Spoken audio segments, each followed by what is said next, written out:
Bueno, nos hemos reunido hoy para hacer la presentación del dossier de Trabajos y Comunicaciones, que está publicado en el número 57 de la revista, correspondiente al primer semestre del 2023, del año en curso. El dossier se llama Los obispos y el gobierno de las parroquias en el mundo hispanoamericano colonial. Lo primero que tengo que decirles es que agradezco a todos los que se encuentran presentes, al director de la carrera de Historia del Departamento de Historia, al profesor Leandro Cesa, que está con nosotros, y también al personal del mismo departamento que facilita estas reuniones de intercambio académico. Por supuesto, también tengo que agradecerles a los coeditores de la revista, eh, a mí me gusta siempre nombrarlos, porque son los que hacen, digamos, el trabajo cotidiano de la revista, quienes se comunican con los autores, con los coordinadores del dossier, como en este caso, etcétera. Y es un trabajo a veces que, bueno, le robamos tiempo, digamos, a nuestras dedicaciones cotidianas para dedicarnos a esta todavía noble actividad que es mantener nuestras revistas en el medio. Así que muchas gracias a Sabrina Castronuovo, Ramiro García Torres, Pablo Rosel, Alejandra Lamas, Fabricio Salvato y Florencia Castel, que son todos profesores de la casa, eh, algunos muy jóvenes todavía, que están haciendo la experiencia en la revista y que, bueno, trabajan conjuntamente conmigo para llevar adelante la revista. También hay que agradecer, digamos, a la Prosecretaría de Gestión Editorial, eh, porque su trabajo cotidiano ha hecho que Trabajos y Comunicaciones, también otras revistas de la facultad, se encuentren entre los primeros puestos de calificación de los organismos nacionales y extranjeros, además de mantener la revista online, ¿no es cierto?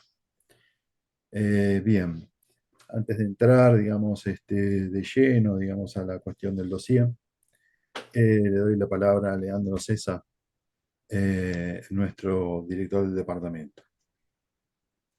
Bueno, gracias Guillermo. Quería dar una breve bienvenida a todos ustedes, agradecerles por participar de este espacio y enmarcarlo en la celebración y que implica la aparición, en general la aparición de un nuevo número de la revista, porque, bueno, como decía Guillermo, es el resultado del trabajo de varias personas a quien quiero reconocer especialmente, y en particular a Guillermo Quinteros, que es el que hace años viene trabajando en la revista del departamento. Para el departamento es muy importante sostener el espacio de la revista, y por lo tanto, como les decía, la publicación de un nuevo número es un motivo de celebración. Cuando Guillermo eh, mencionaba el horario de la presentación, justamente comentaba la dificultad de encontrar un horario en común para quienes se conectaban de distintas partes del mundo.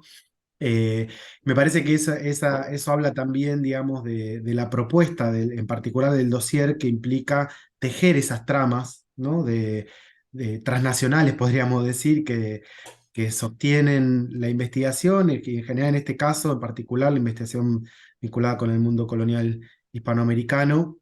Y bueno, me parece que es importante, y desde el departamento celebrar y potenciar esos vínculos con otras instituciones de América Latina, con otros investigadores e investigadoras de otras partes del continente, eh, y celebrar que la revista del departamento siga siendo un espacio para compartir distintas experiencias vinculadas con el trabajo de la historia, y en particular con el oficio de investigar, ¿no? Me parece que cada dossier es otra vez reponer un espacio compartido, vinculado con el trabajo de investigación, que me parece muy importante. Bueno, este encuentro virtual es quizá lo mejor que nos dejó la pandemia, ¿no? La posibilidad de encontrarnos con investigadores de otras partes del mundo de manera sincrónica y darle vida a estos espacios de encuentro. En mi caso, lo hago engripado hoy y esa es otra cosa que lo puedo hacer gracias a la virtualidad, porque en otro contexto no podría haber salido de mi casa. Bueno, pero repito que es una gran alegría. El lanzamiento de un nuevo número, la presentación en particular de este dossier y el encuentro con investigadores e investigadoras de otras partes del continente que se reúnen en particular en la propuesta de dossier sobre la cual hoy van a, bueno, hacerse las distintas presentaciones. Así que bueno, les agradezco, les doy nuevamente la bienvenida y le doy nuevamente la palabra a Guillermo para que ya empecemos un poco a transitar el despliegue de los contenidos que animan este dossier del número 57 de Trabajos y Comunicaciones. Bueno, gracias, Leandro. Comparto plenamente lo que has dicho y solo voy a agregar un par de datos, si se quiere, que son, me parece importante recordar. La revista del Departamento de Historia tiene más de 50 años de existencia. Y si no saco mal las cuentas, lleva 57 años. Por supuesto, tuvo una primera época interrumpida, esto quisiera enfatizarlo, ¿no? La primera época salió entre 1949 y 1978. Si recordamos bien la fecha o el año, digamos, se interrumpió en plena dictadura militar, por razones que en parte desconocemos, en parte conocemos, porque tiene que ver con el estado de situación del país de ese momento. Pero después se retomó en una segunda época y, y ahora estamos cumpliendo 28 años ininterrumpidos. Eso es muy importante porque también esto ha sido, digamos, producto de una continuidad, digamos, en un ambiente, digamos, que podríamos caracterizar ha sido nuestra refundación democrática, que dicho sea de paso, cumplimos 40 años ininterrumpidos de democracia, para nosotros eso es algo muy importante. Y como dijo Leandro, siempre la revista ha mantenido el mismo espíritu, abierto, digamos, a los diferentes enfoques, a las diferentes temáticas y problemas, digamos, que abordan los historiadores locales, nacionales y del exterior, razón por la cual nos sentimos en parte orgullosos de poder sostener la revista y en parte también es una carga sobre nuestros hombros porque tenemos que mantenerla. Así que, digamos, celebro que estemos reunidos aquí. El dossier está coordinado por Rodolfo Aguirre Salvador, del Instituto de Investigaciones sobre la Universidad y la Educación, Universidad Nacional Autónoma de México, y María Teresa Álvarez y Casa Longoría, del Instituto de Investigaciones Históricas de la Universidad Nacional Autónoma de México. Asimismo, ellos son eh, autores de dos de los artículos que componen este dossier. El dossier se compone además por un artículo publicado, escrito por Nelson Castro Flores, del Centro de Estudios Históricos de la Universidad Bernardo O'Higgins de Chile, otro por Macarena Cordero Fernández, del Instituto de Historia de la Universidad de los Andes, también de Chile, y Miriam Moriconi, de un Instituto de Investigaciones Sociohistóricas Regionales, CONICET, Universidad Nacional de Rosario, Argentina. Bueno, les digo a todos los presentes que le vamos a dar la palabra a Rodolfo Aguirre y vamos a ir respetando, digamos, el orden que Rodolfo mismo ha establecido para la exposición.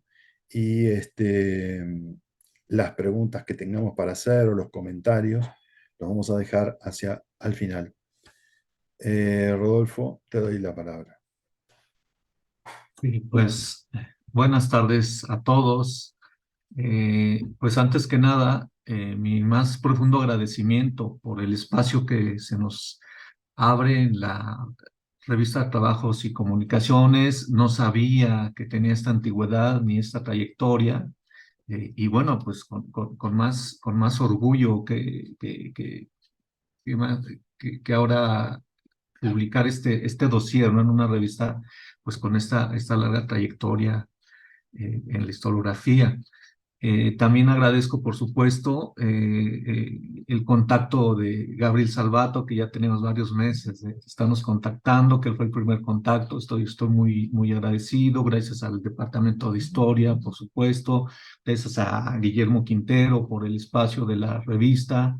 Y la verdad es que cuando Gabriel me hizo la propuesta inicial de proponer un dossier para algún número, pues yo no lo pensé ni 2 segundos. Le dije, sí, claro, vamos adelante, es un espacio importante. Y bueno, se concretó este espacio, ¿no? Se pudo concretar este espacio eh, para, para animar este dossier de 5 artículos. Agradezco, por supuesto, también a los colaboradores del dossier, a Nelson Castro, a Miriam Moriconi, a Macarena Cordero, a María Teresa Álvarez y Casa, que también coordinó este dossier. Y bueno, hubieran sido muchos más y ya buscaremos otros espacios para seguir hablando, pues, de esta temática que animó este dossier, pues simplemente porque creemos que hay una necesidad de impulsar esta temática. En primer lugar, porque por lo menos en la historiografía de Nueva España, tradicionalmente el estudio de las parroquias se ha subestimado mucho. Hay muchos estudios localistas, monográficos, en síntesis sobre historia de la Iglesia en España. Se sigue viendo a las parroquias como espacios periféricos, marginados, en donde no pasaba nada, ¿no? Que transitaron 3 siglos exactamente igual que como empezaron en el siglo XVI, lo cual pues poco a poco ha ido cambiando, ¿no? Por esta necesidad, sobre todo, de ver a las parroquias no como entidades anónimas, aisladas, sino como conjuntos, como redes parroquiales, y que compartieron pues problemáticas comunes. Y en este dossier creo que una de las posibles aportaciones, ya veremos qué dicen los lectores, es esa, ¿no? Empezar a hallar problemáticas comunes en los diferentes obispados con respecto a las parroquias. Eso por un lado. Por el otro, por supuesto que este dossier se ha animado, pues, al contactar a los diferentes especialistas que han ido tocando estos asuntos de manera central o de manera secundaria, pero que nos damos cuenta que hay una necesidad de profundizar en las diferentes etapas históricas de las redes parroquiales. Al menos para Nueva España y para Perú, pues sabemos que hay una historia muy larga de redes parroquiales desde primera mitad del siglo, desde mediados del siglo XVI en adelante, ¿no? En otros obispados, por supuesto, fueron formándose las redes parroquiales en el transcurso de las décadas y de los siglos. Y ya en el siglo XVIII, pues bueno, vemos que hay una cantidad de parroquias como nunca antes, fundadas en toda Hispanoamérica colonial. En el siglo XVIII hubo críticas fuertes sobre la gran magnitud de los obispados.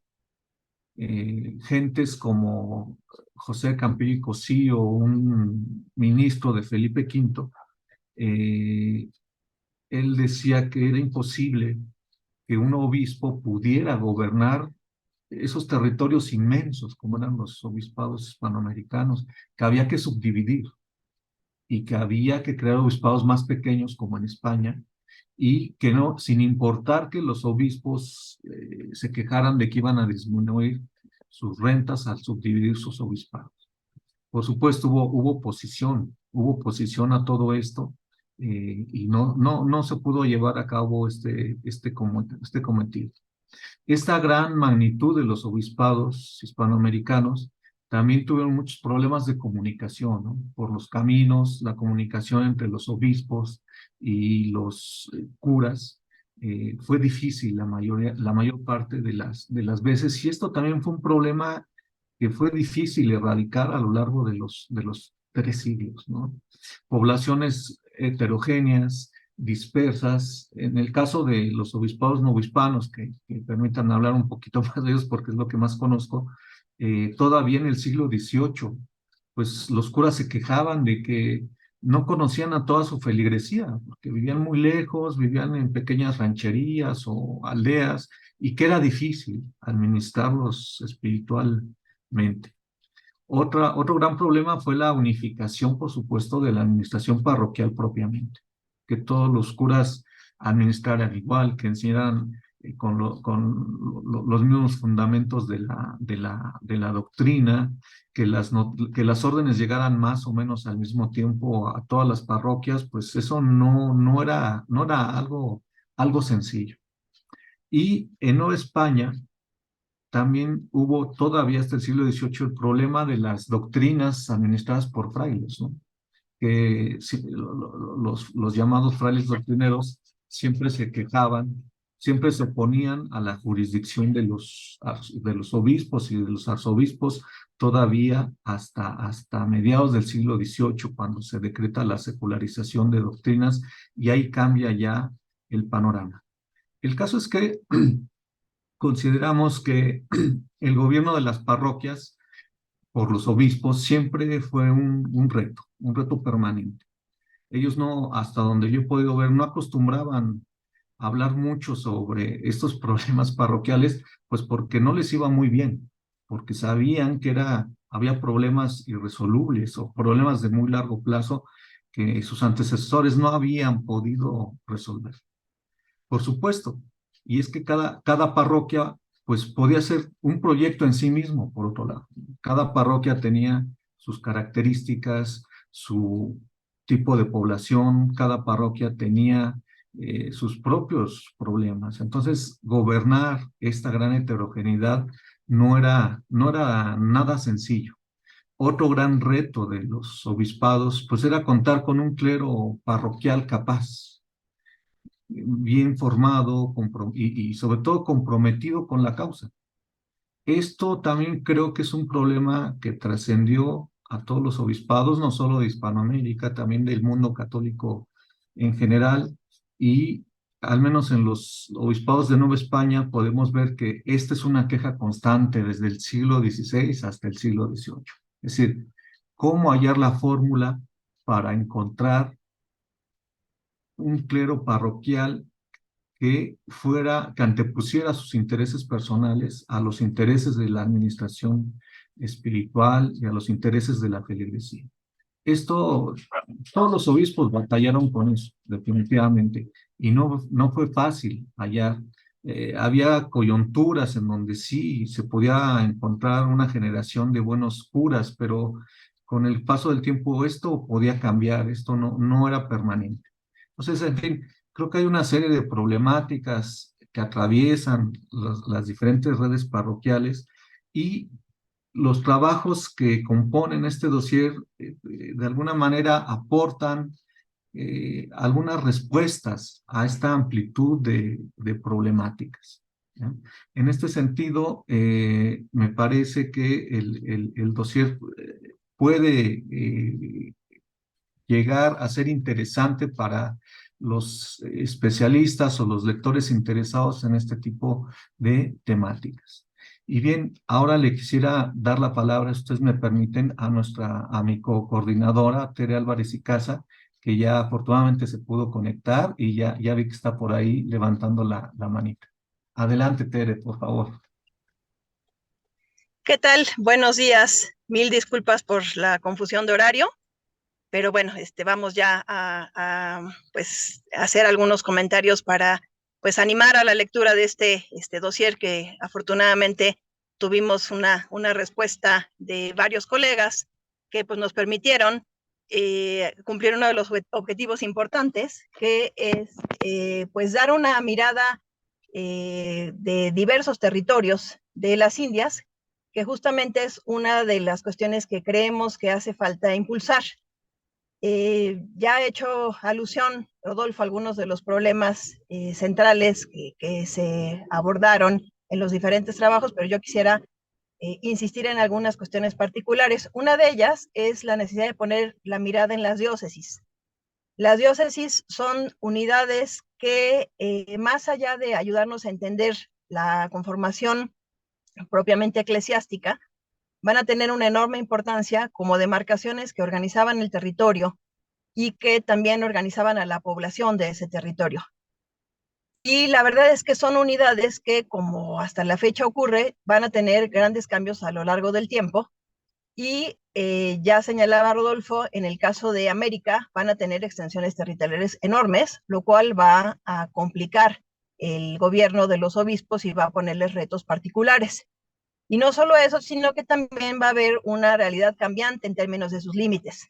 Se van a ir generando, digamos, nuevas divisiones al paso del tiempo, de tal manera que la conformación de las sedes metropolitanas va a ir aumentando, y entonces tenemos cierto movimiento entre las diócesis sufragáneas que forman parte de una provincia eclesiástica, y eso pues bueno, ya genera una cierta dinámica que pues tenemos que tener presente a la hora de analizar los territorios americanos.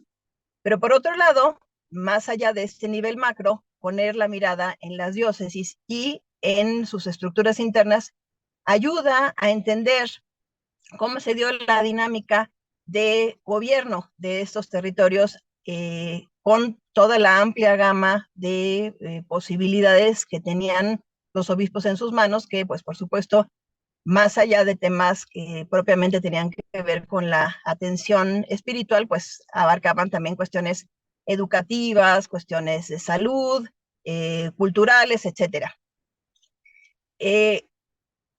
Una de las cuestiones que nos llevó que nos motivó a llamar a estos colegas para hacer los trabajos en conjunto fue que un nivel que resulta bastante obvio, que es el de la conformación de los curatos, no necesariamente lo tenemos tan claro, y nos pareció que era necesario ir llamando la atención de cómo se va a ir generando una red de divisiones que efectivamente va a permitir que los obispos pongan en marcha toda esta serie de actividades de gobierno que les toca a ellos encabezar.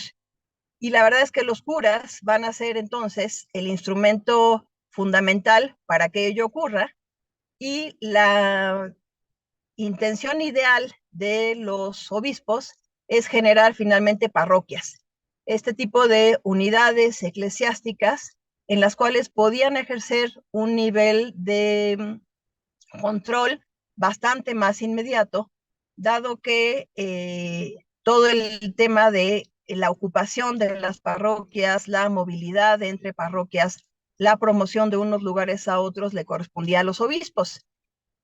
Por otro lado, es importante pensar que tienen una realidad muy compleja los obispos en sus manos, los obispos americanos, perdón, porque por un lado van a gobernar desde ciudades que tienen una enorme complejidad, que tienen ellos que moverse en interacción con los poderes civiles, en muchas ocasiones con poderes virreinales o con poderes locales, que tienen su propia agenda, que tienen sus propios intereses, y por otro lado tienen también que atender a una realidad muy compleja y muy dispersa en el mundo rural, de tal forma que tienen que estar de alguna manera generando estrategias de gobierno que para situaciones muy heterogéneas, donde todavía habría que considerar el espacio dedicado a las áreas de misión, que también forma parte de los diferentes obispados de América. Entonces, tenemos una realidad muy compleja, ¿no? De zonas muy concentradas, de zonas ocupadas, pero de manera dispersa, de zonas donde la colonización todavía no se ha consolidado de manera suficiente, y a esos retos tienen que responder los obispos generando,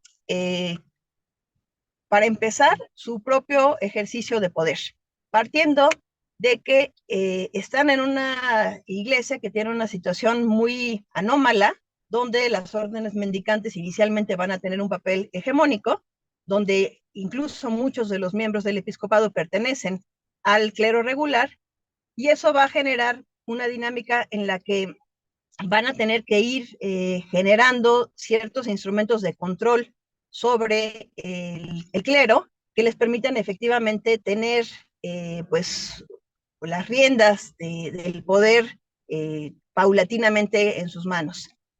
Y allí sale justamente el tema de las fuentes que nos permiten ver el ejercicio de gobierno de los obispos, que es un elemento que tienen en común los trabajos que forman parte de este dossier.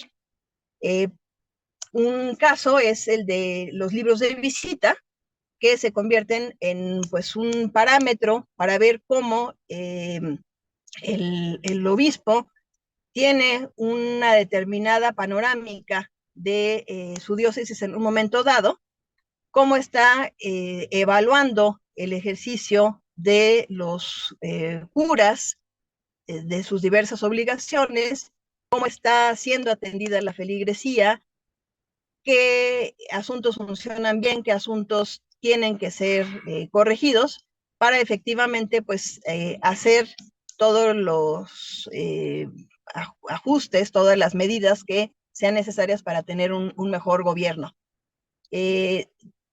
Hay otro tipo de fuentes que también nos dan cuenta del ejercicio de autoridad, como es el caso de los libros de gobierno, donde se van anotando las diferentes medidas que se toman, que no solamente tienen que ver con el clero parroquial, pero que sí tienen un espacio importante dedicado al clero parroquial, que nos dejan ver cómo efectivamente los obispos tenían registros de todo lo que tenía que ver con la ocupación de las parroquias, con la movilidad que había al interior de ellas, con los conflictos que se presentaban en las propias parroquias, de tal manera que sí tenemos una serie de fuentes interesantes que creemos que tienen todavía un gran potencial para aprovecharse, que efectivamente nos van a permitir tener una mirada de cómo se daba esta interacción entre quienes encabezaban las diócesis y quienes eran los operarios que le permitían a los obispos el ejercicio de su autoridad,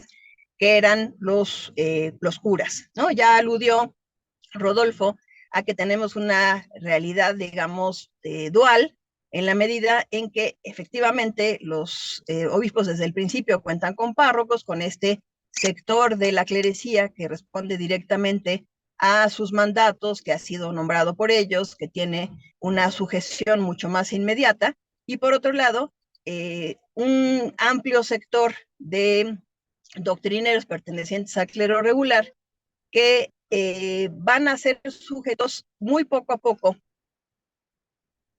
a unas cosas que falta decir es cómo se dio este proceso en cada una de las diócesis, y al mismo tiempo de eso se generan otros ejercicio de jurisdiccional para asuntos disciplinares, que es parte también de algunos de los trabajos que se presentan en el dossier.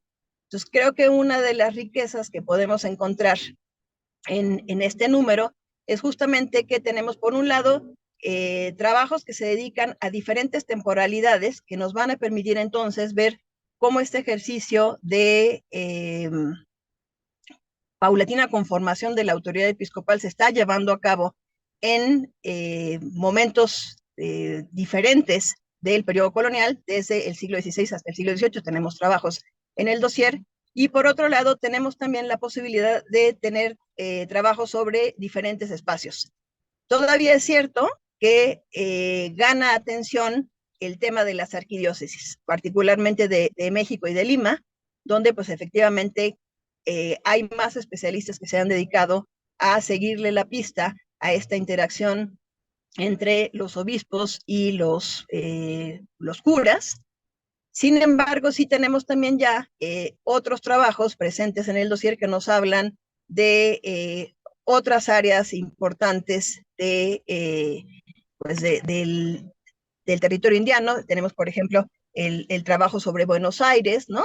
Que nos permite ver esta realidad que tiene pues una serie de particularidades debido a la importancia que está tomando la región de manera cada vez más clara y que ya es absolutamente indiscutible para el siglo XVIII, ¿no? Entonces, creo que una de las posibilidades interesantes que ofrece el dossier es tener una mirada a diferentes territorios, a diferentes momentos que en su conjunto nos van a permitir, gracias a estas fuentes que hemos mencionado y algunas otras que fueron utilizadas en los trabajos, ver cómo se está dando este ejercicio de autoridad por parte de los obispos en interacción con quienes van a ser los ejecutores más inmediatos de sus políticas de gobierno, quienes van a tener pues la responsabilidad de dar una atención sacramental, pero también de atender en muchas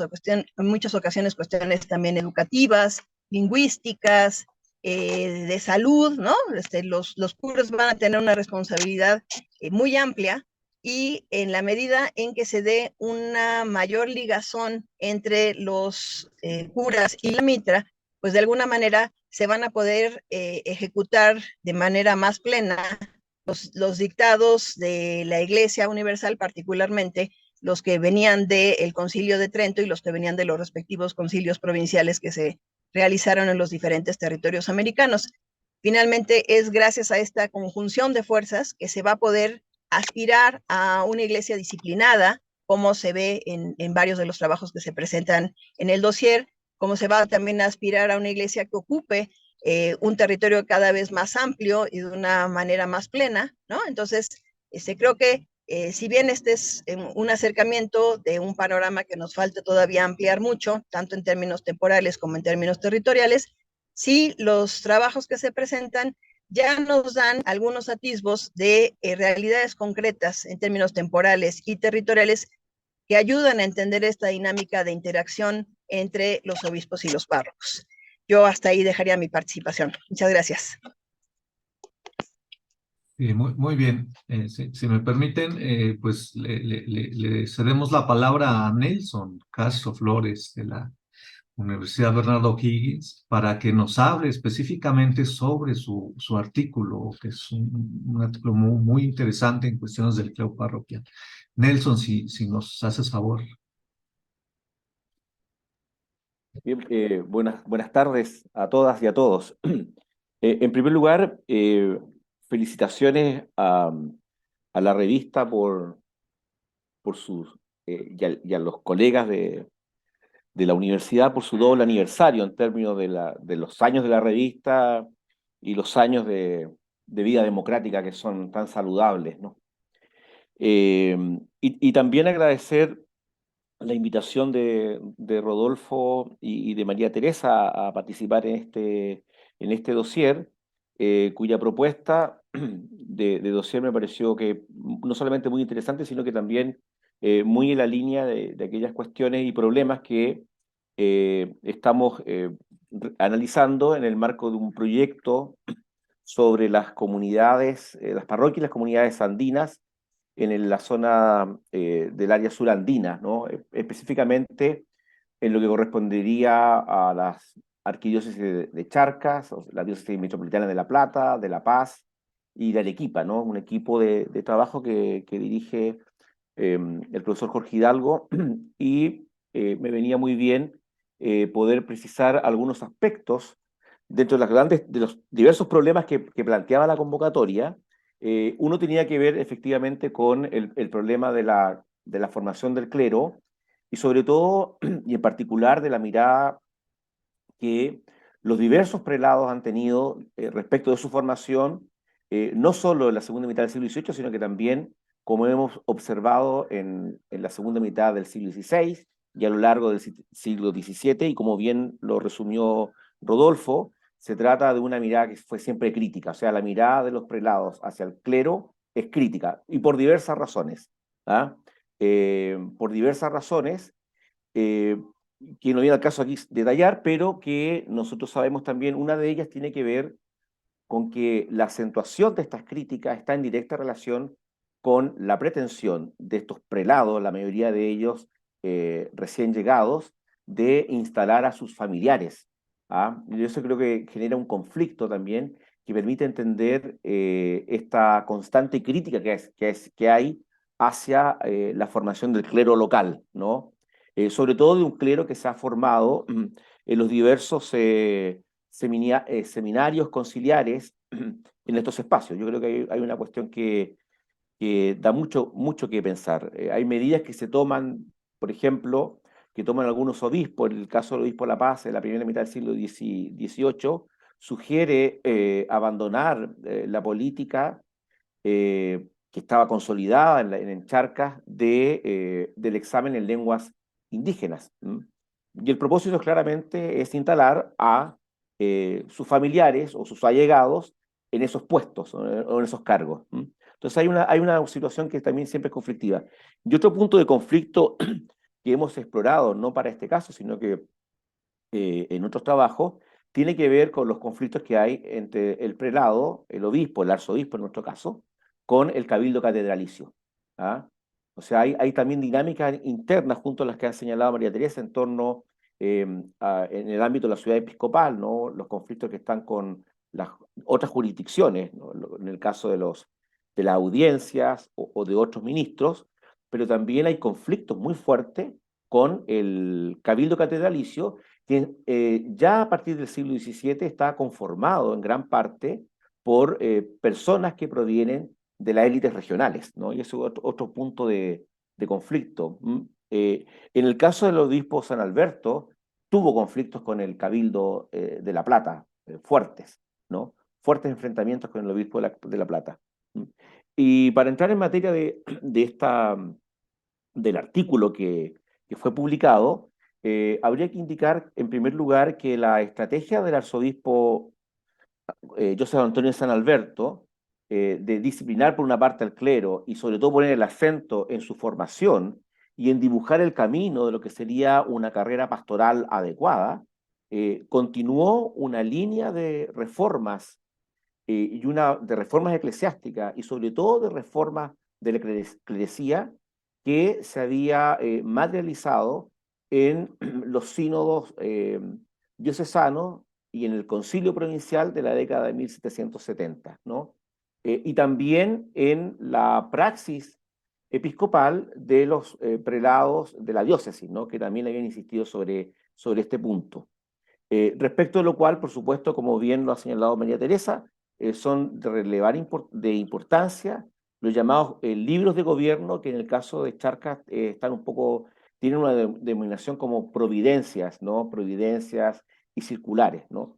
No en todas las diócesis esas providencias son archivadas de manera sistemática, pero sí contamos con algunos de esos libros de providencia para el caso del obispado de La Paz, ¿no? Y para el caso del obispado, para la diócesis metropolitana de La Plata, de las diversas providencias que dictaminaron los prelados en orden, por una parte, a la reforma de la clerecía y también de la feligresía, ¿no? Esas son, aunque no son tan abundantes como uno quisiera, sin embargo, contribuyen a entregar la mirada, a analizar la mirada que tuvieron estos prelados, ¿no? Y que bien nos permite inscribir a estos prelados de la segunda mitad del siglo XVIII en una tendencia de reformismo episcopal que caracteriza en general a las diócesis hispanoamericanas y a las españolas en este periodo. En el caso particular de San Alberto, adicionalmente hay otra consideración.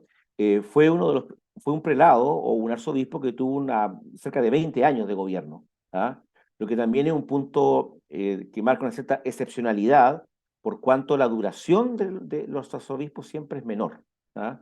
Y esto advierte, digamos, de los conflictos que posteriormente tienen los prelados con los cabildos catedralicios, cuyos miembros están acostumbrados a gobernar durante la sede vacante, ¿no? Y tomar una serie de determinaciones. Ahora bien, como lo señalaba en el caso de San Alberto, su praxis estuvo antecedida por una serie de reformas impulsadas, una parte, las reformas carolinas, ¿no? Pero también las reformas que se dan a nivel de la Iglesia Universal, ¿no? Y en particular respecto de la formación del clero y del ingreso a la carrera parroquial, que fueron cuestiones que fueron debidamente atendidas en estas juntas. Y el valor que tiene San Alberto, ya ampliamente conocido en la literatura, está precisamente referido a que fue un prelado muy prolífico en términos de la redacción de cartas pastorales, ¿no? Todas ellas publicadas en su época, ¿no? Y eso es una excepcionalidad respecto de otros prelados que en el área no hicieron publicación ni impresión, por lo menos no hicieron impresión de sus cartas pastorales. Entonces hay una experiencia en San Alberto que nos permite analizar, digamos, esa orientación y sobre todo una orientación que tiene por propósito la reformación del clero, tanto a nivel de su formación intelectual, pero sobre todo en el caso de San Alberto de su formación práctica, ¿no? Y llama la atención el esfuerzo de San Alberto en la fundación o en el financiamiento del oratorio, ¿no? Que él pensó como una instancia o una institución alternativa a la formación práctica de los cleros, ¿no? Y por formación práctica estamos señalando básicamente la idea de que no bastaba con que el cura fuera formado en el seminario, que consumiera un par de sumas o tratados de conciencia, ni tampoco que conociera el ritual romano, sino que también era importante que este cura, o este sacerdote más bien, joven, se formara prácticamente en compañía de un cura con carrera, ¿no? Y este es un poco el objetivo que tiene la fundación, o el énfasis que va a colocar en esta idea del oratorio, que él concibe, digamos, como una instancia de formación práctica, del mismo modo como se formaban los letrados, los abogados y los médicos. ¿Ah? Es una primera cuestión. Y una segunda cuestión que llama la atención en San Alberto es la insistencia en valorar en la formación del clero a una serie de autores y prelados anteriores que él consideró fundamentales para guiar la incorporación de sacerdotes en la carrera o en el ministerio parroquial, ¿no? No es de extrañar, por ejemplo, su constante referencia a Palafox, ¿no? De quien también es un firme partidario de su beatificación, sino que también otros textos, la clásica regla pastoral de Gregorio Magno, un texto medieval, que en el periodo, como ustedes saben, que es un texto que realmente está pensado para prelados, para obispos, pero que se direcciona hacia la formación también del clero. Y textos de otros autores, algunos de ellos jesuitas, como el autor del cura instruido, o las conferencias morales de Jean-Baptiste Massillon, cuya lectura promueve el cura, o sea, promueve el obispo. Y también promueve la circulación de sus propias cartas pastorales en caso de que estos textos no estuvieran a la mano. En general, las cartas pastorales lo que hacen es reproducir gran parte de estos textos en sus consideraciones con algunos comentarios que va agregando. Ahora, el interés como lo hemos señalado, de San Alberto es vincular con esta tradición de reforma moral del clero parroquial, insistir en ella, y sobre todo insistir en una idea que aparece en una de sus cartas pastorales, que es la idea de conformar a partir de esta iglesia reformada, ¿no? De construir una iglesia de primitivos, que es un poco un concepto que llama la atención y que se puede entender en el contexto de esta tradición reformista, ¿no? Que es una vuelta por una parte a la Sagrada Escritura, una vuelta a la patrística y una vuelta en ese sentido a un clero que está reformado y debidamente entregado a su ministerio, ¿no? Porque él parte de la constatación de que el clero en general no está formado y más bien se trata de un clero que está motivado por cuestiones que no se relacionan básicamente con cuestiones espirituales. Entonces, este elemento ya advierte de lo difícil de la tarea de San Alberto, por cuanto desde el punto de vista de su conformación, tanto a nivel del clero como a nivel de los miembros del Cabildo Catedralicio, las orientaciones de estos grupos son bastante profanas. ¿Ah? O sea que está muy distanciado en sus prácticas de este modelo, ¿no?, que quiere imprimir el arzobispo. Yo creo que ese fue un gran problema, lo que va a ocasionar enfrentamientos con el clero y sobre todo con el cabildo. ¿Ah? O sea, San Alberto, que es un carmelita, ¿no? Es un carmelita, o sea, un hombre que tiene una visión bastante espiritualizada de la iglesia, no comparte, digamos, esta idea que está muy asentada en el estamento eclesial, no solamente en Charca, está asentada en España y en otras diócesis, ¿no? Que es la de un clero, ¿no?, que persigue un oficio para subsistir. ¿Ah? Y sobre todo en un área como la diócesis metropolitana de La Plata, en el que tanto el sínodo como las rentas de las parroquias son bastante altas en comparación con otras diócesis. Entonces, y sobre todo, como lo hemos podido observar en otros trabajos o en otras investigaciones, se trata básicamente de curatos y un estamento eclesiástico que está fuertemente dominado por las familias locales. ¿Ah? O sea, en otros estudios que estamos realizando, hemos establecido, o la documentación nos ha permitido establecer, que en una misma área tenemos durante 100 años a miembros de la misma familia. ¿Ah? Esas son cuestiones que se dan, sobre todo en estas áreas que son de curatos que son mucho más atractivos, ¿no? Pensemos en Potosí o en las zonas rurales, ¿no? En el que también hay intereses de otros tipos, ¿no? Hacendales, etcétera.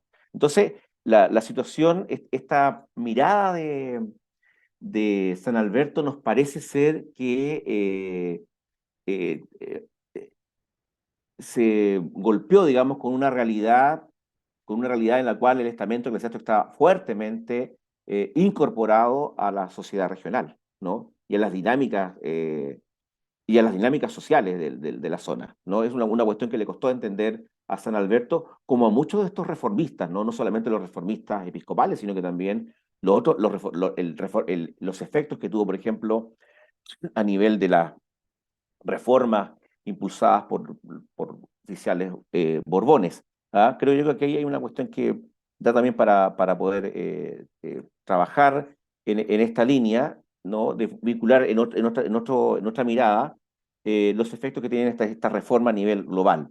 ¿Ah?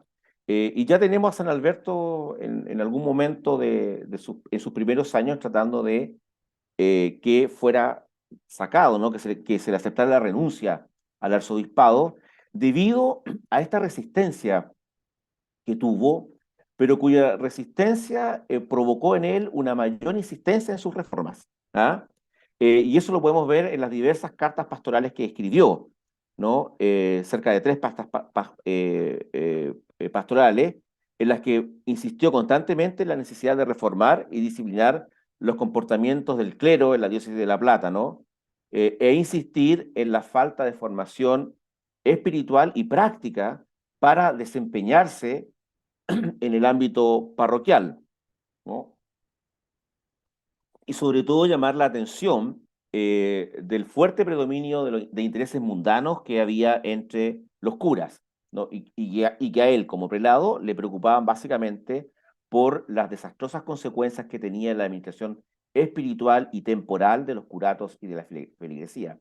Y sobre ese punto de la administración temporal, San Alberto inició una serie de medidas tendientes al mejoramiento de la administración de los bienes de la iglesia, ¿ah?, que van a ser retomadas en la misma época por el obispo de La Paz, ¿no? Esta idea de racionalizar el buen gobierno, ¿no?, la dirección de las almas, ¿no? Es una mirada que es bien interesante en estos autores porque hay una fuerte preocupación por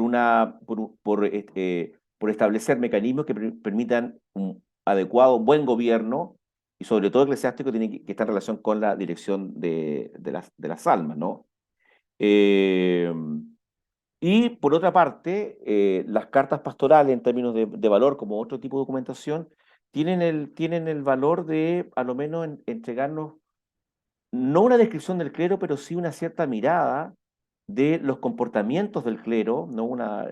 Nos permiten esta pequeña mirada, una microsociología del clero, que uno va percibiendo, ¿no? A través de cómo ellos comprenden su oficio, ¿no? Puede ser una lectura contracorriente de las cartas. Eh, una última cuestión, la idea de este artículo originalmente era trabajar otros materiales, pero que lamentablemente el cierre ya por 2 años del archivo del Arzobispado de La Plata impidió trabajar. ¿Ah? A propósito de la reflexión en torno a las fuentes, ¿no? Y sobre todo de la inaccesibilidad en el caso de los archivos eclesiásticos. Gracias. Sí, sí, Muy bien, muy muchas bien. gracias. Sí, muchas gracias. Sí, si me permiten, no sé, Tere Álvarez, si quieras hablar un poquito sobre tu artículo. Sí, muchas gracias, Rodolfo. Primero, pues, omití el agradecimiento a la revista por haber organizado este evento. Hago ahora mi reconocimiento a este, pues, espacio de difusión de nuestros trabajos, que creo que las revistas están abriendo esta oportunidad que me parece que es muy interesante de, pues, darle cierta dinámica de discusión a textos, pues, que muchas veces no tiene uno la ocasión de escuchar cuáles son las intenciones, cuáles fueron las problemáticas, cuáles son los asuntos que estuvieron detrás de la conformación de los números. Yo nada más agregaría un par de asuntos generales y luego pasaría a comentar las cuestiones particulares brevemente sobre mi texto. Uno es decir que cuando Rodolfo y yo nos reunimos para discutir la conformación del dossier, pensábamos abarcar territorios más diversos de la América hispana, ¿no? Diócesis más heterogéneas, ¿no? Dar una mirada también de otras zonas de América que no pudieron ser integradas por diversas problemáticas, pero bueno, queda ahí el pendiente, un poco para señalarlo a nuestros lectores de que efectivamente somos conscientes de que se abarcaron unas zonas, dejaron de abarcarse otras y efectivamente está pues la necesidad de tener una mirada más completa, que este dossier pues es apenas un primer acercamiento. Decía yo previamente que las arquidiócesis están tratadas de una manera más, pues más plena o están mejor abordadas en la medida en que hay más trabajos referentes a ellas. Y bueno, particularmente pasa esto porque hay 2 trabajos referentes a la Arquidiócesis de México. Y bueno, también hay un trabajo importante sobre la Arquidiócesis de Lima en un momento especial de su desarrollo. Pero bueno, es también muy importante haber contado con trabajos sobre Buenos Aires y sobre Charcas, justo porque pues permiten ver otros espacios que pues nos ayudan a tener una idea más plena de la variedad de dinámicas.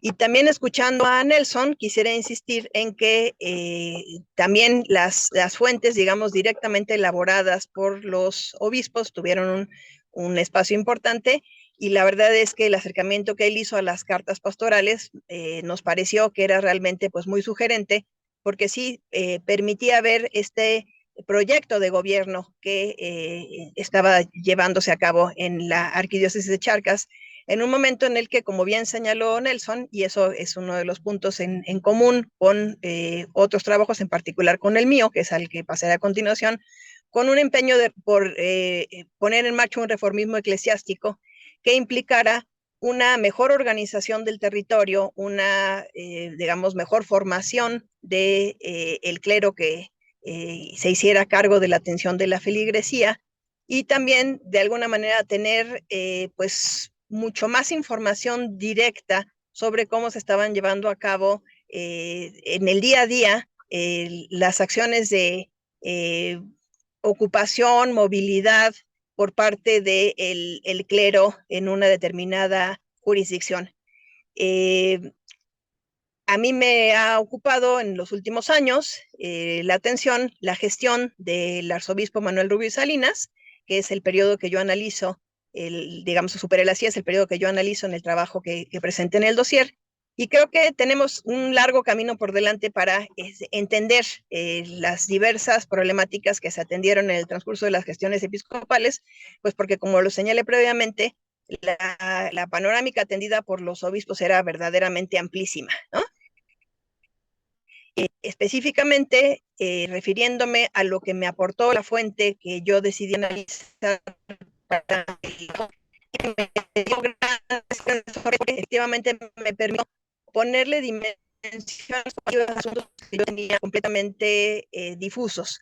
Por ejemplo, era de alguna manera para mí evidente que se hacía una cierta movilidad al interior de la arquidiócesis, pero no sabía exactamente cómo se había llevado a cabo en el periodo que a mí me interesaba estudiar, hasta que dieron el libro de que me lo aclararon, ¿no?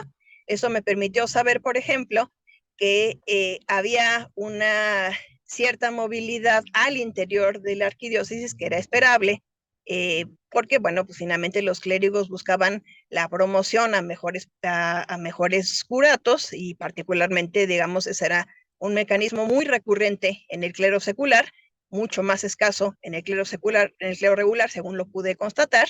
Y bueno, se vio entonces, a partir de los registros que se dieron en el libro de gobierno, las evidencias de estas permutas, de este cambio que se dio en los curatos de la Arquidiócesis de México entre 1749 y 1765.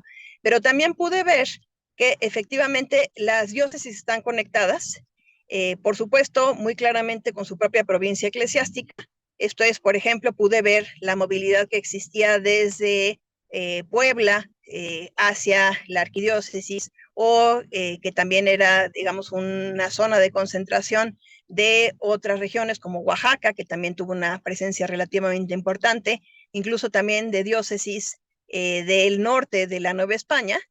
Y sin embargo, la movilidad no se quedaba allí. También había un camino de, digamos, un flujo de párrocos hacia otras diócesis de la propia América, e incluso también llegó a haber una cierta movilidad por parte de eclesiásticos provenientes de España, ¿no?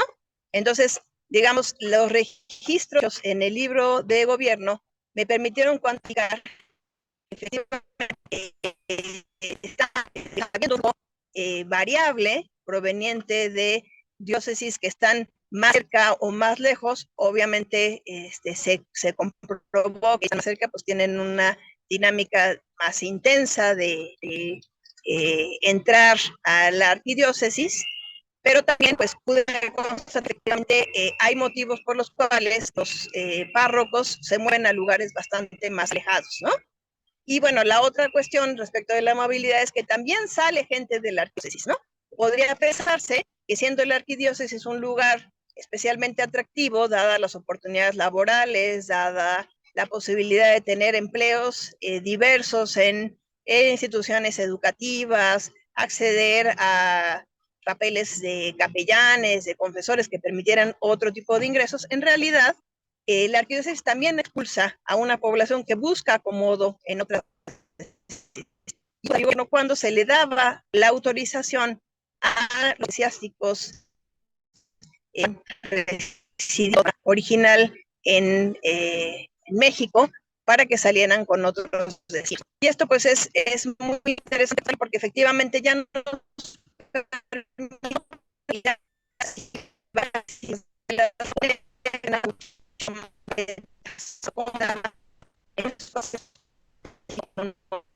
también, digamos que la organización territorial a la que hemos aludido en diversas ocasiones, pues va a irse modificando al paso del tiempo, ¿no?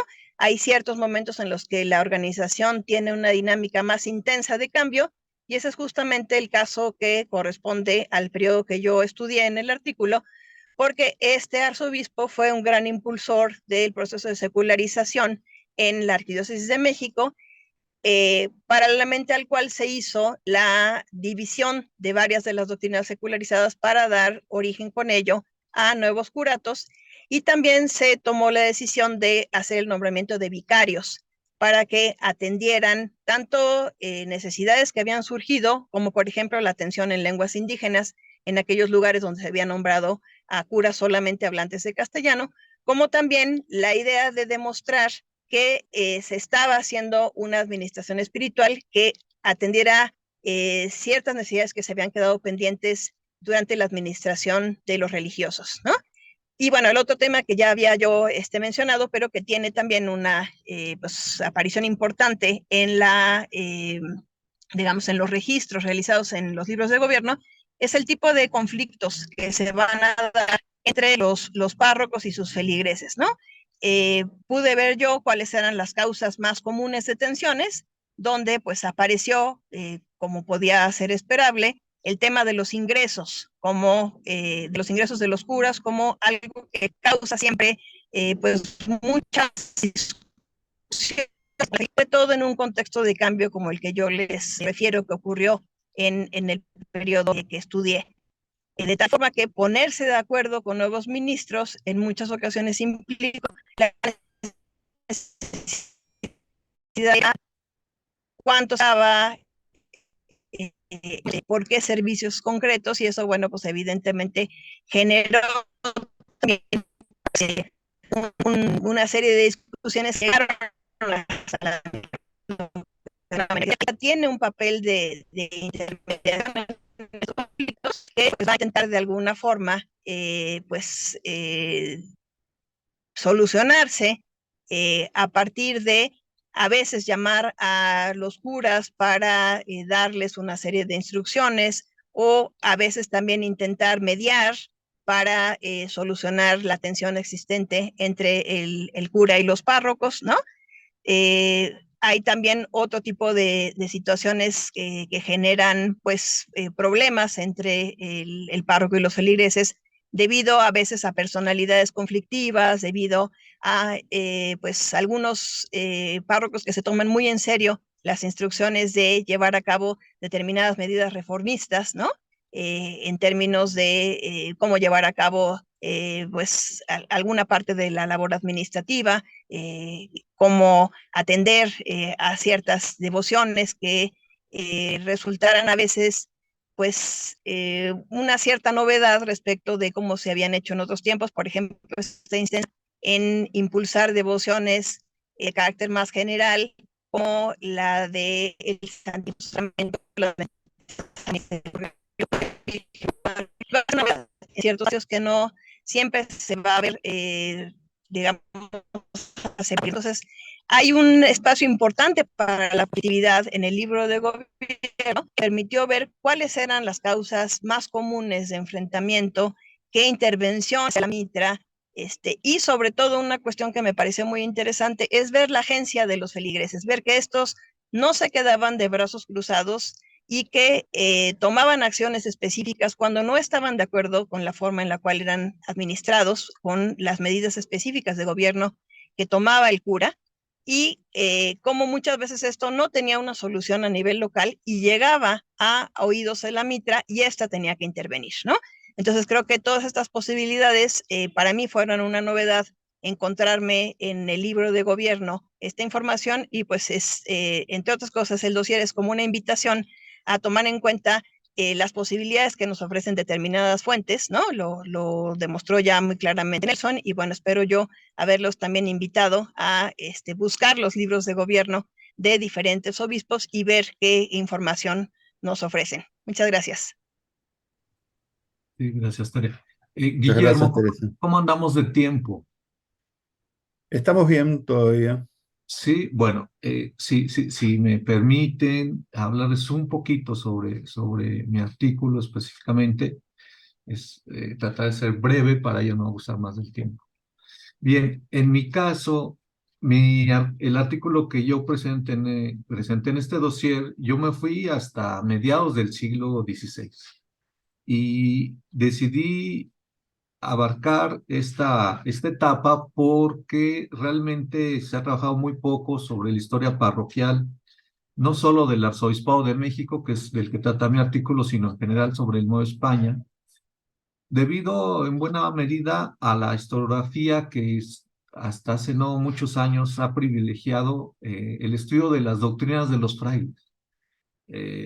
Por haber sido ellos los que iniciaron la gran empresa de la evangelización de los indios, la verdad es que el estudio de las parroquias en el siglo XVI ha sido completamente opacada y gentes de la talla de Robert Ricard, ¿no? La conquista espiritual de México, pues él simplemente decía, bueno, es que en el siglo XVI las parroquias, si existieron, fueron muy pocas y no hicieron prácticamente nada. O sea, de un plumazo las borró y le dio toda la primacía a las doctrinas de los frailes. Y bueno, esta idea pervivió durante el resto del siglo XX, injustificadamente, pues porque cuando nos acercamos a las pocas fuentes que hay para medio del siglo XVI, nos damos cuenta que el segundo arzobispo de México, Fray Alonso de Montúfar, pues él en su gestión entre 1554 y 1572 pudo fundar hasta 44 parroquias, lo cual fue un hito histórico que no se volvería a repetir en ninguna otra gestión arzobispal de la época novohispana. Y esto se ha destacado muy poco realmente. Pero claro, estas 44 parroquias seculares que funda Fray Alonso de Montúfar fue una empresa bastante contrastante. Si por un lado le arrebató pueblos y espacios a las doctrinas de frailes para poder armar lo que yo llamo la primera red parroquial en forma del Arzobispado de México, también es cierto que esta primera red parroquial pues careció de mucha organización y careció de muchos elementos todavía. Es decir, en primer lugar, eran curatos mercenarios, no eran beneficios curados instituidos por la Iglesia y la corona. Son curatos en las que él mismo decretó su formación, que el mismo arzobispo nombraba a los curas, pero claro, es que estos primeros curatos tenían muchas problemáticas que, por supuesto, Fray Alonso de Montúfar en vida no pudo acabar de resolver realmente. En primer lugar, por la gran amplitud de estos curatos. O sea, había curatos que tenían 10,000 hasta 15,000 feligreses, conformados por diferentes pueblos de indios que hablaban diferentes lenguas. Es decir, era un conglomerado así, muy heterogéneo, que era difícil, por supuesto, gobernar. No había en esa época muchos curas que supieran las lenguas, escaseaban. Entonces, la comunicación con estas primeras feligresías del Arzobispado de México, pues era sumamente complicado. Algunos curas llegaron a confesar que no sabían realmente dónde empezaba y dónde acababa su curato, que no conocían todos los pueblos que abarcaba su curato, y que cuando mucho podían comunicarse con los indios que hablaban náhuatl o mexicano, como se le llamaba en la época, pero con los otros pueblos que hablaban otras lenguas, difícilmente podían comunicarse. Entonces, ese era un problema que no se pudo resolver en esta época. Otro problema, por supuesto, derivado de esto de las lenguas, pues era la misma administración espiritual. No podían administrar sacramentos sino a los pueblos más cercanos a las iglesias y de ahí era muy difícil administrar sacramentos al resto de los pueblos que conformaban cada partido parroquial. Otro problema era que estamos en una era pretridentina, antes del Tercer Concilio Provincial Mexicano también, es incierto el sustento de los curas. No hay normas, no hay reglas claras sobre el pago de derechos parroquiales o de dónde debería pagarse a esta primera generación de curas. Algunos encomenderos pagaban algún salario, algunos curas que estaban cercanos a los reales mineros pues recibían algún pago de los dueños de las minas. Otros más batallaban para recibir algún sustento de alimentos de los propios indios. En fin, había una gran movilidad de curas porque ganaban poco, no tenían ingresos fijos y había mucha inconformidad con todo esto. Por supuesto que, no obstante estas problemáticas, este arzobispo, Fray Alonso de Montúfar, intentó darle un primer orden a esta red parroquial. Y para eso empezó a nombrar jueces eclesiásticos, los primeros jueces eclesiásticos, o jueces visitadores, pues que fueran y trataran de ayudar a los curas a tratar de poner un poco de orden en estas parroquias inmensas en donde se hablaban varias lenguas. A veces lo lograban, a veces no. Montúfar no contaba tampoco con un clero parroquial eh, estable, sino que había muchos cambios. De hecho, se decía que Fray Alonso de Montúfar tuvo que ordenar, dar las órdenes sacerdotales a varios de sus criados y a varios de su familia, porque faltaban curas, claro, porque no cualquiera podía o quería irse a hacer cargo de estos inmensos curatos. Entonces había críticas que decía el que ayer fue panadero, fue carnicero o herrero del arzobispo, hoy es cura, sin ninguna preparación, sin ninguna formación y mucho menos saber las lenguas. Entonces usaban intérpretes, tenían que usar indios intérpretes para poder comunicarse con la feligresía. No obstante, todas estas problemáticas, Fray Alonso de Montúfar pudo conservar esta red parroquial que empezaba a competir con las grandes doctrinas de los frailes. No desaparecieron estos curatos y por el contrario, eh, pocos, un par de años antes de que falleciera Fray Alonso de Montúfar, y pues en alianza con los curas, hicieron una demanda muy fuerte hacia la corona para que esos curatos mercenarios fueran transformados en beneficios curados, fueran transformados en beneficios eclesiásticos con un salario anexo obligatorio y que fuera un título pues vitalicio, por lo menos, si no perpetuo, por lo menos vitalicio para los curas. Es decir, darle más estabilidad y un poco de mayor garantía al oficio de cura de indios, porque era muy, muy incierto todo esto.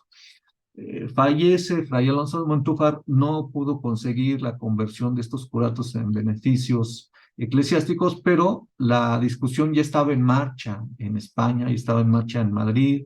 Y bueno, sabemos que en 1574 se decreta la llamada Real Cédula del Patronato, ¿no? Cuando finalmente se establecen en Hispanoamérica, entre otras cosas, los beneficios curados que realmente fue un parteaguas porque estableció un régimen parroquial, pues ahora sí más duradero y con más certidumbres a lo que se había vivido antes. Y bueno, ahí lo dejo para dar pauta a posibles preguntas. Muchas gracias. Gracias a vos, Rodolfo. Bueno, dejamos un espacio abierto para consultas, preguntas, comentarios que quieran hacer.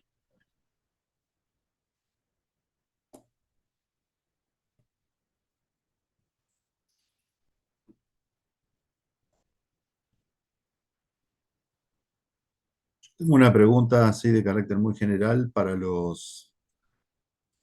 todos, en realidad, para todos los investigadores, también para Teresa. Un poco también por desconocimiento de este asunto en particular, pero sobre todo para aquellos que se han dedicado al siglo XVIII. Mi pregunta va por este lado, ¿no? Porque aquí se habló Nelson, básicamente hablaste de una avanzada reformista, ¿no es cierto?, dentro del clero. Y es una pregunta general que a lo mejor no han tenido oportunidad todavía de avanzar en esto, tal vez sí, pero mi pregunta es la siguiente: si esa avanzada reformista coincide, digamos, también con las reformas borbónicas, y en qué medida, si es que se puede, digamos, establecer o ver, o las fuentes pueden ofrecer algo al respecto, si van también por el lado de un mayor control, así como la avanzada también del sistema borbónico, ¿no es cierto? Es decir, por un mayor control del territorio, de los súbditos, de las personas. Eh, y esto si se corresponde, digamos, o si se justifica de alguna manera esa avanzada por el control desde el punto de vista del dogma ya tridentino.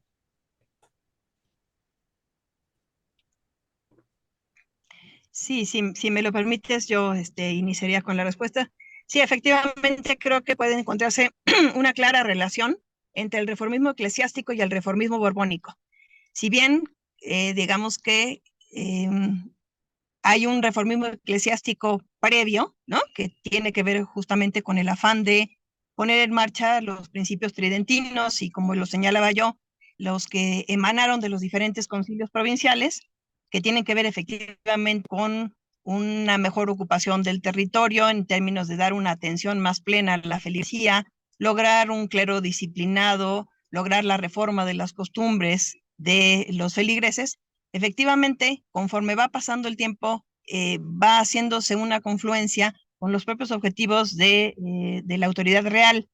Y bueno, es evidente que también los Habsburgo tuvieron intención de tener un buen control del territorio, tuvieron intención de lograr atender los asuntos espirituales de la mejor manera posible, pero es claro para el siglo XVIII que no se ha conseguido lo suficiente y hay entonces un afán de poner particular atención a medidas impulsadas desde la corona y aterrizadas, digamos, en los diferentes obispados que tendieran a que se pusieran al día determinadas situaciones, que creo que la más importante de ellas tiene que ver con lograr que fuera el clero secular quien atendiera pues toda la parte espiritual de una feligresía que parece entonces ya muy mixta, muy diversa, donde hay una muy fuerte presencia de mestizos, donde hay, digamos, una realidad sociorracial que es completamente diferente que aquella que atendieron los religiosos en el siglo XVI.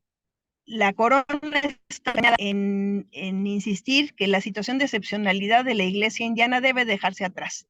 Y entonces deben tener ya los mismos administradores, todos los feligreses, el territorio parroquial debe ser analizado cuidadosamente para ver qué ajustes eran precisos para crear, pues, por un lado, como lo señalé yo previamente, incluso nuevas diócesis, pero al interior de las diócesis, nuevas parroquias, ayudas de parroquia, vicarías que permitieran efectivamente una atención más plena. Y por otro lado, hay, digamos, una serie de proyectos paralelos, algunos de los cuales han sido en otros espacios estudiados por Nelson y por mí, y también por el propio Rodolfo, que tienen que ver con la atención al tema lingüístico, ¿no? De cómo efectivamente, paralelo a todo esto, hay un interés por impulsar la lengua del imperio, por impulsar el castellano, como algo que permita efectivamente un gobierno con esta lógica de mismas reglas, digamos, principios de gobierno para todos, que partían del hecho de uniformar también a la feligresía hablando una sola lengua. Evidentemente, esto no va a suceder de manera total, ¿no? Las lenguas indígenas sobrevivieron entonces y afortunadamente sobreviven al día de hoy, pero sí hay una intención de insistir en ciertas medidas que modernicen de alguna manera la atención espiritual que se está dando y que intenten a través de ello también conseguir otro tipo de objetivos, porque se pensaba, por ejemplo, que la persistencia de las lenguas indígenas podía acarrear la presencia de prácticas idolátricas. En pleno siglo XVIII se están haciendo nuevas miradas a, digamos, la heterodoxia indígena, que están insistiendo en que a partir de dar una mejor atención, se puede superar esta serie de, digamos, irregularidades que ya se están calificando comúnmente más bien como superstición que como idolatría conforme va pasando el tiempo, pero se está insistiendo en que es la atención espiritual adecuada, con un clero bien formado en seminarios que para entonces tienen también un impulso importante en el transcurso del siglo XVIII, con la insistencia en el aprendizaje del castellano por parte de la feligresía y con otra serie de medidas, ¿no? En las que los curas están teniendo un papel medular.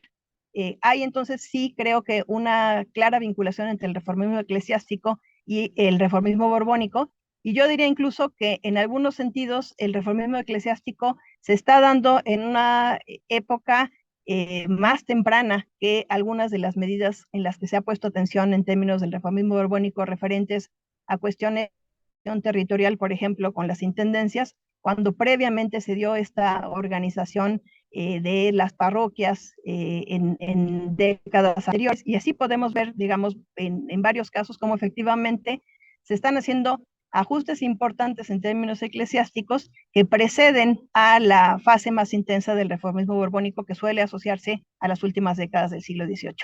Yo dejaría ahí mi respuesta para dar oportunidad a que hablen los colegas. Yo, una cosa muy breve, compartiendo lo que ha señalado Tere. Claro, los sínodos y los concilios de la década de 1770 fueron antecedidos por una convocatoria que emanó directamente de la corona, ¿no? Y que es el denominado Tomo Regio de 1669, que es la primera vez que tenemos una orientación específica respecto de los problemas que había que tratar en cada uno de estos concilios. ¿Ah?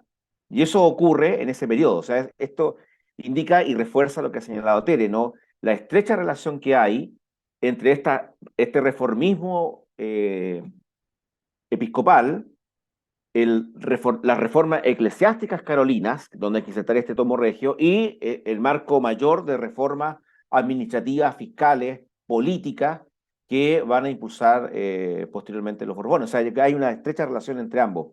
No obstante, hay que también distinguir que en el caso de las reformas eclesiásticas o del reformismo episcopal, tiene fuentes también distintas. Una de ellas es el reformismo cristiano, ¿no? Que se impulsa con Benedicto XIV con bastante fuerza, que no es más que una reactualización del reformismo tridentino, por una parte. ¿Ah? Eso es una cuestión, es una larga y constante ola reformista. Y por otra parte, también son las reformas que estos obispos impulsan a partir de una serie de medidas, incluidas estas que hemos mencionado, que son las reformas eclesiásticas carolinas que impactan de una u otra manera las dinámicas eclesiásticas. Eso yo agregaría a lo que ya ha dicho Tere y comparto completamente con ella. O sea, la política de la lengua, por ejemplo, en este periodo, que también emana de una orientación general, ¿no? Quienes implementan a lo menos los proyectos de escuelas de primeras letras castellanizadoras son prelados, ¿no? Claro, informan de ella corregidores, curas, pero quienes orientan en Charca las medidas para implementarlas, en este caso el obispo de La Paz.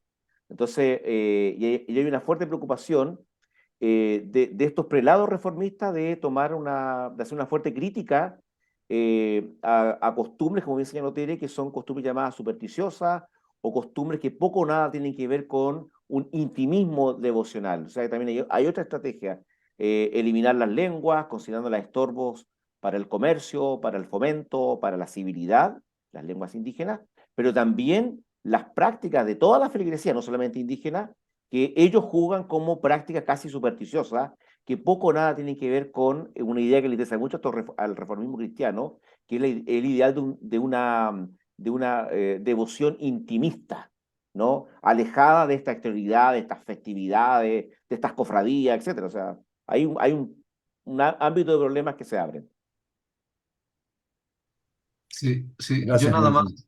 sí, quisiera agregar dos cositas porque ya Nelson y Tere pues han hecho una magnífica explicación y nada más agregar, de la corona también surge la iniciativa de controlar las cofradías de las parroquias y con eso controlar estas formas devocionales, ¿no? Disminuirlas si es posible, que ya no gasten tanto dinero en procesiones, en misas, etcétera. Y aparejado con esto, también de la corona surge la iniciativa de controlar, en el caso de los pueblos de indios, sus bienes de comunidad, para ya no permitirles precisamente que gastaran una buena parte, sino es que la mayor parte en el pago de derechos parroquiales. Es decir, es todo un conjunto de reformas que finalmente quieren incidir en transformar pues, la vida de las parroquias que se ha construido a lo largo de varias décadas, en el caso de Perú y Nueva España, pues de siglos, ¿no? Y en el caso de Nueva España, pues sí hubo intentos muy fuertes para lograrlo, pero también es cierto que hubo una fuerte resistencia de los pueblos, de las feligresías, para acatar estas órdenes. De hecho, yo creo que en España al menos no se logró en buena medida estos intentos reformistas, porque los pueblos estaban hechos y habían surgido con esta llamada religiosidad tridentina o barroca y difícilmente querían abandonar, ¿no? Y con eso terminaría. Gracias. Gracias, Rodolfo. Gracias a los tres. ¿Alguna otra pregunta? ¿Algún otro comentario? Yo, si se puede, Guillermo, yo quería hacer una pregunta. Adelante, Estoy a Facundo, tiempo. dale. Me disculpo por no poner la cámara porque estoy aquí con un internet un poco inestable, entonces creo que va a ser mejor así. No, bueno, primero felicitarlos por los artículos que son impecables, los estuve leyendo y la verdad que son súper interesantes y además me parece que también el diálogo y el intercambio entre colegas de diferentes universidades, de diferentes regiones, también tiene que ver con el propio diálogo y la movilidad que tenían los propios agentes. Pensaba, por ejemplo, en el caso de San Alberto, que es el obispo que estudia Nelson, que ejerce el obispado del Tucumán antes de ser promovido a la metropolitana de Charcas. Eh, y bueno, tenía dos consultas así, una más general y otra un poco más específica. Primero en el caso de Nelson, que creo que lo hemos comentado cuando nos vimos el año pasado en Chile, creo que comentamos algo, pero pensaba en todo esto que comentabas y pensaba se podría calificar a San Alberto como un obispo ilustrado, ¿no? En la medida en que retoma, digamos, muchos de esta influencia del jansenismo, bueno, esto que vos decías con respecto incluso a sus posiciones realistas, ¿no? Este catecismo real que tiene. Eh, si de alguna manera existe algo así como una ilustración, bueno, ese concepto, ¿no? de ilustración católica, pero se puede aplicar a este caso. Y después, en un sentido más general, pensaba esto que se comentaba de cómo confluye, un poco a partir de pregunta de Guillermo, cómo confluye el reformismo borbónico con el propio reformismo eclesiástico.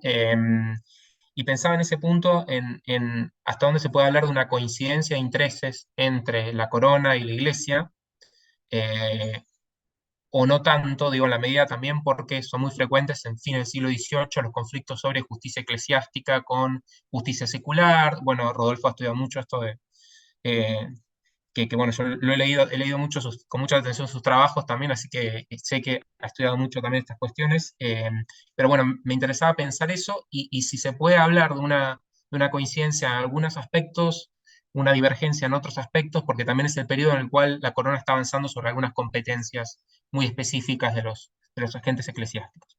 Bueno, gracias y felicitaciones de nuevo por los artículos.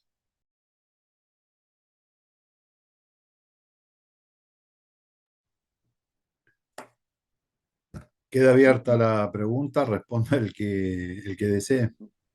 Voy a responderlo primero, ¿no? Que es una pregunta muy amplia, esto si acaso se puede calificar a San Alberto y a los prelados contemporáneos como ilustrados, ¿no? Todo un debate en la literatura desde la segunda mitad del siglo XX en insistir en la idea de una ilustración católica, y hay puntos de vista que insisten sobre ese punto. De hecho, gran parte de estas reformas, y hay que indicarlo, ¿no? Este reformismo que tanto llama la atención en la Corte, es un reformismo que es impulsado por gente que es eclesiástica, ¿ah? O sea, es una primera cuestión. Pero de allí a derivar, a vincular esto con el movimiento de las luces o la ilustración, en un sentido mucho más amplio, yo creo que hay unas cuestiones que hay que pensar. En el caso de San Alberto, es un gran opositor, ¿no? A los que llaman los innovadores, ¿no? Los novatores que para él son los causantes, ¿no? de este debilitamiento de la monarquía. El caso tiene un escrito largo, ¿no? Un escrito, perdón, al Papa, ¿no? Donde se refiere a la caída de la monarquía en Francia, ¿no? De la que responsabiliza a los novatores, claramente. Y para él la preocupación es que sin la espada, esta es la argumentación de San Alberto, sin la espada no hay quien defienda la religión.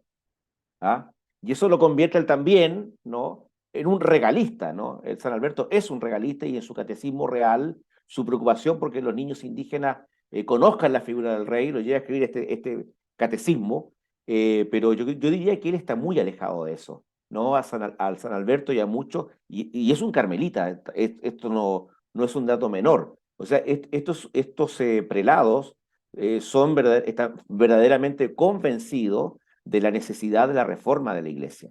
de la clerecía y de la feligresía. Comparten plenamente eso y visualizan a la monarquía en la espada de la monarquía un apoyo sin el cual se puede caer la religión. ¿Ah? Y es una mirada que prima en estos prelados. Yo diría eso. Sin entrar a aventurar, efectivamente, por ciertas consideraciones, por la mirada, hay un cierto filo jansenismo en estos autores, ¿no? Que uno podría, cuando lee los textos, pero la expresión también sobre el jansenismo no es monolítica, ¿no? El del siglo XVII es distinto al del siglo XVIII y muchas veces son otras las preocupaciones acá, ¿no? Y también hay que decirlo, estos sujetos no piensan que hay una separación entre el Estado, por una parte, y la Iglesia, una cuestión más bien moderna, como bien lo ha señalado ya hace tiempo Roberto y Estefano, o sea, pero yo me quedé con esa impresión y, y eso, y dejaría a los demás colegas responder los otros puntos también que hay, porque hay otra pregunta más.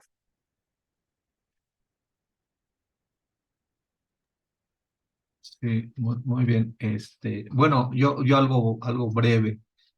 Sí, yo creo que la pregunta general es una pregunta pues muy importante, pues porque en los últimos años precisamente varios autores hemos estado pues cuestionando esta tesis que al menos se manejaba mucho antes sobre esta generación de obispos regalistas, de obispos ilustrados, de obispos borbónicos, bueno, habían transformado, o al menos intentado transformar la realidad de la iglesia en Hispanoamérica, ¿no? Y precisamente, y si ustedes me lo permiten, traigo a colación un reciente libro que publicamos en el ISUEI, que se puede descargar en PDF en la página de mi instituto, Los obispos y las reformas eclesiásticas en la América hispánica borbónica, en donde precisamente la idea central de este libro era que todos los colaboradores discutieran hasta dónde, a partir de casos de estudio sobre gestiones episcopales, hasta dónde realmente los obispos que cada uno estudió podía o siguió al pie de la letra o fue muy fiel pues a las políticas eclesiásticas borbónicas en boga del siglo XVIII. Los resultados fueron interesantísimos. Algunos encontraron que sí, efectivamente, hubo un grupo de obispos que realmente estaban convencidos de que había que transformar la realidad eclesiástica e impulsar una serie de reformas que aquí ya hemos mencionado en parte en las anteriores respuestas, pero hubo otro grupo, otros obispos que no necesariamente estuvieron de acuerdo del todo. Y yo estudié, puse como ejemplo el caso del mismísimo arzobispo de México, Lorenzana, este señor que después fue cardenal, incluso, ¿no? Cardenal primado. Y bueno, en la historiografía él siempre se le sigue viendo como uno de los máximos campeones del regalismo borbónico y de la ilustración. Y bueno, sin desmentir esta imagen que por supuesto tiene mucho sentido, yo quise ver qué había pasado con él, por ejemplo, en el caso de las parroquias, de las reformas parroquiales.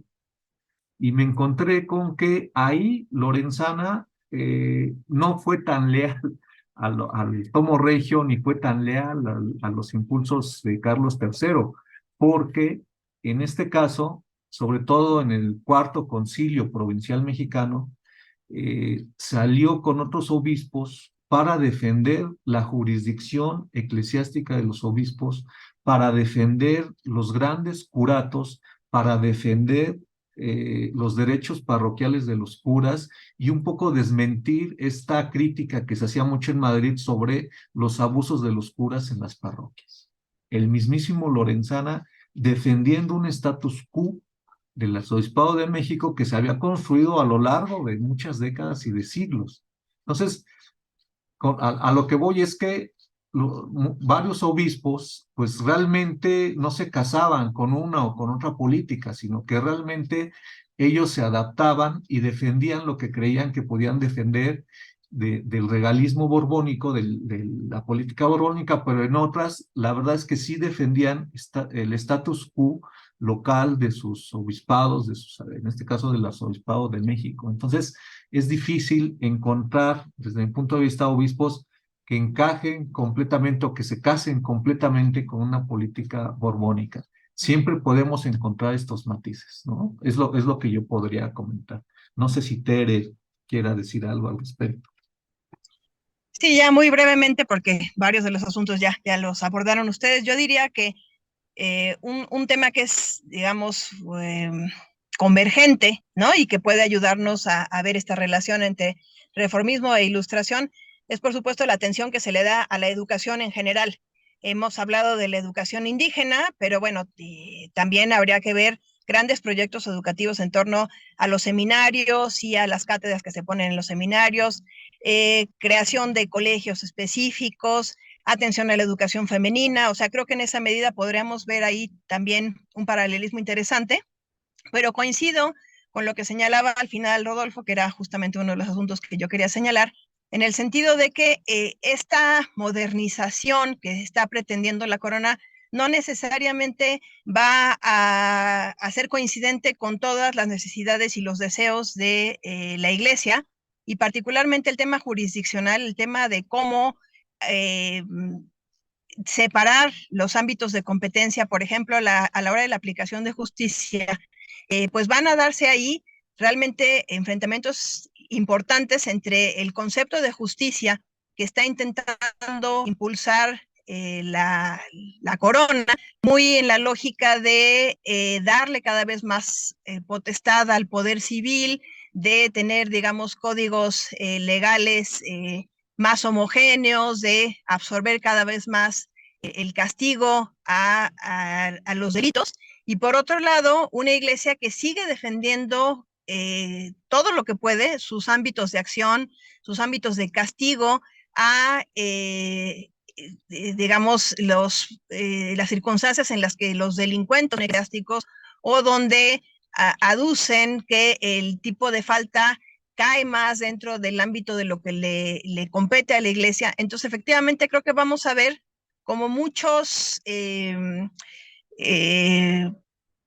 jaloneos, por decirlo de alguna manera, entre lo que pretende la corona y lo que pretende la iglesia, que quizá en una primera mirada podríamos pensar que marca la pauta la iglesia, perdón, la corona, y la iglesia no tiene más que obedecer, pero la verdad es que al mismo tiempo los obispos han sido muy fortalecidos por la propia corona, han sido muy fortalecidos gracias a el ámbito jurisdiccional que han logrado ejercer. Y entonces eso va a dar como resultado que efectivamente haya pues puntos en los que no haya un mismo concepto de cómo ejercer la autoridad, de cómo ejercer el poder, que pues de alguna manera podríamos relacionar con estas grandes discusiones que se están dando en el ámbito de la ilustración, ¿no? Que por supuesto también van a ir cambiando a lo largo del siglo XVIII las propuestas y las necesidades también de la propia corona, de tal manera que la presión que se ejerce sobre la iglesia y sobre los súbditos va siendo cada vez mayor. Yo con esto terminaría. Muy bien, muchas gracias.